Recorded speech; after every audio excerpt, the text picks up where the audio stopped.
everybody. Excited to be live with you right here on Magnify Ministries broadcast. I am excited tonight because we have a very special program in store for you. I love this duo right here, the Journeys, and you're going to love them too. Let's bring Donna on right now. Hey, Donna, how are you doing today? I'm doing good. How are you, Andrew? I am doing great. I tell you, I am just blessed and honored to have you here this evening. Well, it's so good to see you up and going and glad to see you better. We've been praying for you, buddy. Well, I appreciate it. So tell us a little bit to start off about the journeys, how y'all got started, and your amazing son Ben. Well, I have been singing since I was about 3 years old. I started singing with my family. Then in 1986, my dad passed away with aortic aneurysm. And I had just graduated from App State with my teaching degree. So then I started teaching and we started singing together, me, my sister, and another guy, Donnie Poplin, and we sang as Heaven Sent for almost 18 years. And then Ben, of course, was born. He was diagnosed with autism at 2.5, and I felt like my place was at home. So I stopped singing, started working with the children's choir and doing stuff at my church, Fairview Baptist Church. And then as Ben got older, I noticed that he started showing a great interest in musical instruments, especially the guitar. And he learned to play. He taught himself to play.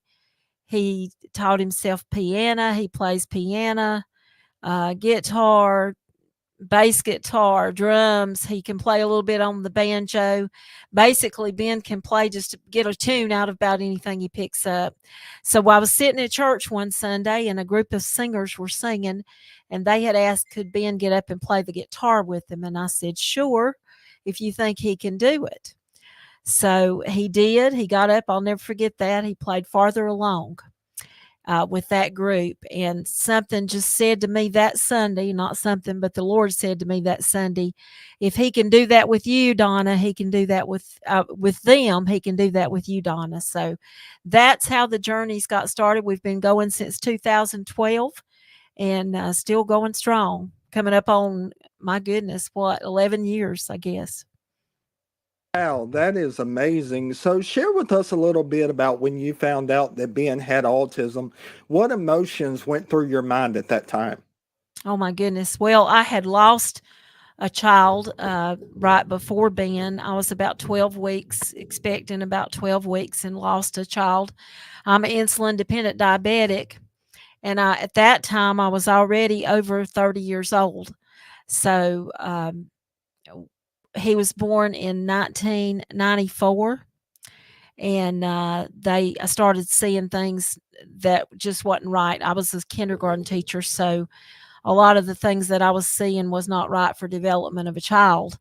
And by the time he was 2.5, they diagnosed him, and it was just like I don't know, a train run over us. I mean, we didn't know what to do. At that time, it was 1 in 1,000. Now it's like 1 in 36, I think it is. So it was not, it was well known, but it wasn't that well. I didn't know of anybody else around here that was autistic at that time. There was very few places to go and get anything done. If there was a place, it was a long, long waiting list. So we just decided he's God's. We're going to turn it back over to him and let him take care of this. And I just said, Lord, I don't know how you're going to use this, but I know you can use it in some way. And he has, definitely. So, from that moment when you found out that he was diagnosed from autism to where he is now, did you ever think that he would be playing instruments and just having a great time? I did not, Andrew. Of course, I had seen him up through the years. We always tried to encourage that love of music because he has loved music ever since he was just a baby. He loved to listen to music. He would pick up those little the guitars with the little plastic strings, and he would hand them to me and want me to buy it, and I would, of course, buy it. And of course, it's gone now from those little things to Martin guitars. So but we always tried to foster that love of music and love of instruments, and let him try whatever he could try, and that definitely paid off. So this past weekend, y'all had the opportunity to spend time at the Grand Ole Opry, and Ben got a special birthday shout out from somebody. Tell us a little bit about that. He did. Well, on Ben's 21st birthday, a dear friend of mine, Scat Springs, up in Nashville, that I went to college with, he sang backup for Reba, Vince. I mean, he sang backup with everybody up there. He was one of the studio backup singers. And I called Scat and I said, Ben's favorite guitar player is Vince Gill. And I said, I was just wondering, we're going to be up there for his 21st birthday. And I was just wondering if there was any way he could meet Vince and get him to sign his guitar. Well, Scat called me back, and we were fixing to leave that Sunday morning. I didn't think it was going to happen, but Scat called me back, and he said Vince wants you at his house at 10 o'clock this morning. He said, can you come? And I said, yes, I will be there. We still didn't tell Ben because he was coming in on a plane from somewhere. I think it was Texas. But we still didn't tell Ben until we drove up in Vince's yard. And I told him, I said, we got one more birthday surprise for you, Ben. And I looked at him and I said, this is Vince Gill's house, and you're going to get to meet Vince. So that was his 21st birthday. Tomorrow is his 29th birthday. And I messaged Vince and I said, we're coming up for the Josie Awards. And I said, you're going to be there. And I got tickets for Ben. And I was wondering if you could give him a birthday shout out. And he did. I didn't even know if he'd gotten the message or not. But he give Ben a birthday shout out and got everybody at the Grand Ole Opry to wish Ben a happy birthday. They had the spotlight on Ben, and it was a pretty big deal. And Vince has always been so good to Ben. So good. So y'all have had a couple of busy things going on. You've been at the National Quartet Convention, and then you've been at the Josie Music Awards, in which you won Gospel Inspirational Duo of the Year. Share with us a little bit about that experience. Well, it's kind of funny, Andrew. A lady contacted me back in the summer and wanted to know if I knew what the Josie Awards was. And I said, no, I really don't. She said, would you mind if I send y'all in two different categories? And I said, no, that would be fine if you want to do that. She said, well, I'd love to send Ben's video in, which she did. And it was nominated also.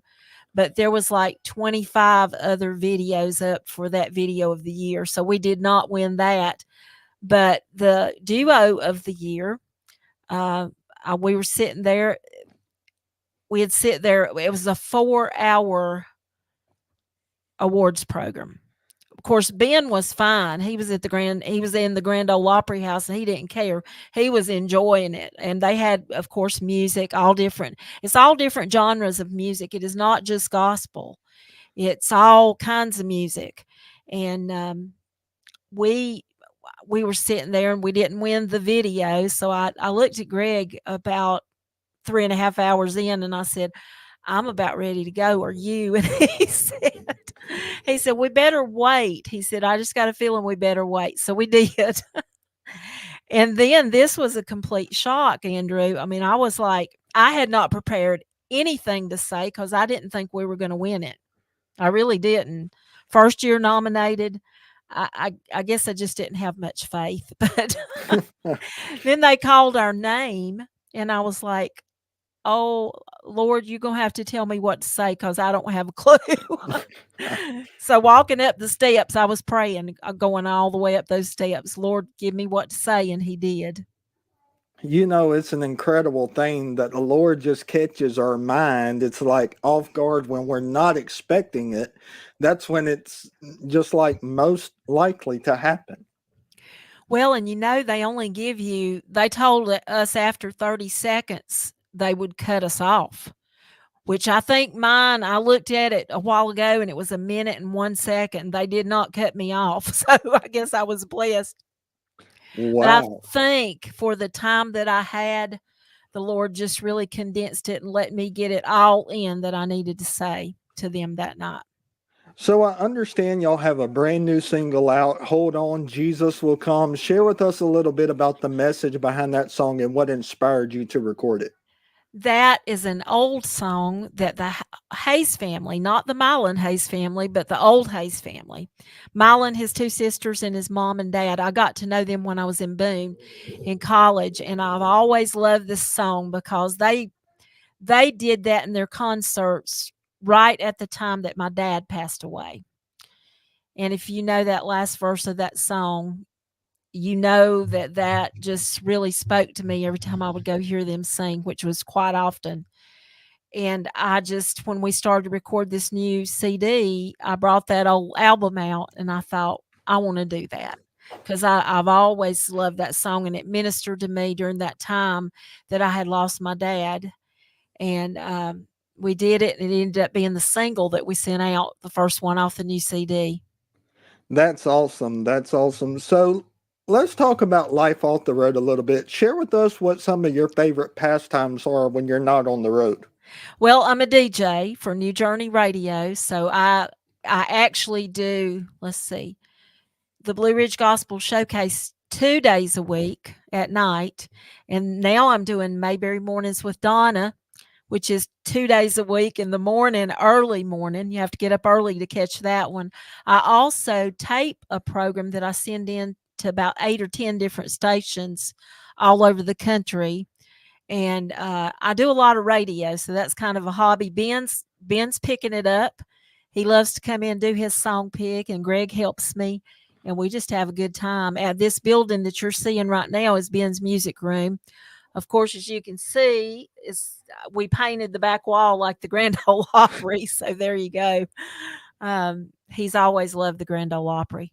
Which I'm sure he really enjoys that. He does. He's got his drums back there, as you can see, and then his guitars are hanging along the wall over here. He's really enjoyed this out here. It's like a little studio for him.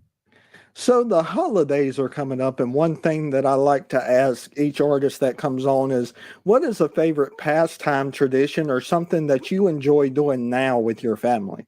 Well, Christmas morning, I cook at my house. Cook a big, huge, old timey country breakfast. We have ham, tenderloin, the whole 9 yards on Christmas morning. And then right after that, I always either bake a little cake or make a little cupcake.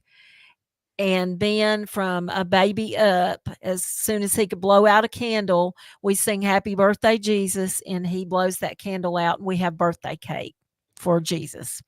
So that, and on our Christmas CD, he sings Happy Birthday, Jesus. So if you don't have that, you need to get a copy. He does a great job on it.